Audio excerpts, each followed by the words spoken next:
গান বাজনা বাদ্যযন্ত্র খেলতামাশা ভিন্ন ধরনের পাপ। আলোচনা যত শেষের দিকে যাবে পরিবেশ তত কঠিন হবে, আপনি খেয়াল করবেন। নাফে রাদিয়াল্লাহু তাআলা আনহু বলেন, আব্দুল্লাহ ইবনে উমর একদা বললেন, গান বাজনা বাদ্যযন্ত্র শুনে ফাওয়াজা ইসবাইহি ফি উজনাইহি, আব্দুল্লাহ ইবনে উমর কানের ভিতরে হাত ঢুকিয়ে দিলেন। ফানানাত তারিকে, রাস্তা থেকে দূরে সরে গেলেন।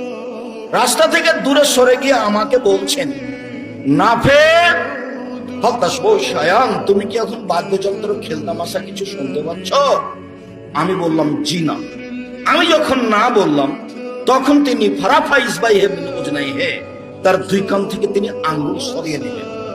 সরিয়ে নিয়ে বলছেন, নাফে শোনো, একদা আমি নবীর সাথে ছিলাম, কুনতু মান নবী সাল্লাল্লাহু আলাইহি সাল্লাম, একদা আমি নবীর সাথে ছিলাম।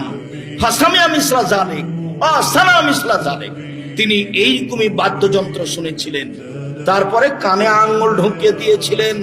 তারপর ওখান থেকে সরে গিয়ে বললেন, আব্দুল্লাহ ইবনে উমর, তুমি কি বাদ্যযন্ত্র শুনতে পাচ্ছ? আমি বললাম জি না। তখন তিনি তার কান থেকে আঙ্গুল সরিয়ে নিলেন। বলেন, আপনার ছেলের কানে ইয়ারফোন লাগা, তখনও নাকি আপনি শিক্ষিত মানুষ। আপনার ছেলে 31st নাইট আনন্দ সহকারে পালন করছে, তখনও না আপনি নাকি শিক্ষিত মানুষ।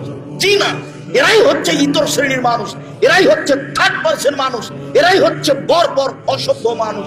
হৌলি হিসাব, বরং তাই নয়, এরা কুকুর শৃগারের চেয়ে খারাপ, এরা পশু প্রাণীর চেয়ে খারাপ। আমি এ কথা বলিনি। আল্লাহ বলেন, বুঝেও বুঝে না ওরা, অন্তর আছে বুঝে না, দেখেও দেখে না ওরা, চক্ষু আছে দেখে না, শুনেও শুনে না ওরা, কান আছে শুনে না। উলাইকা কাল আনাম, তারা পশু প্রাণীর মতো, তারা গরু ছাগলের মতো, তারা কুকুর শৃগারের মতো। ভালো মজাল বরং তার চেয়ে খারাপ।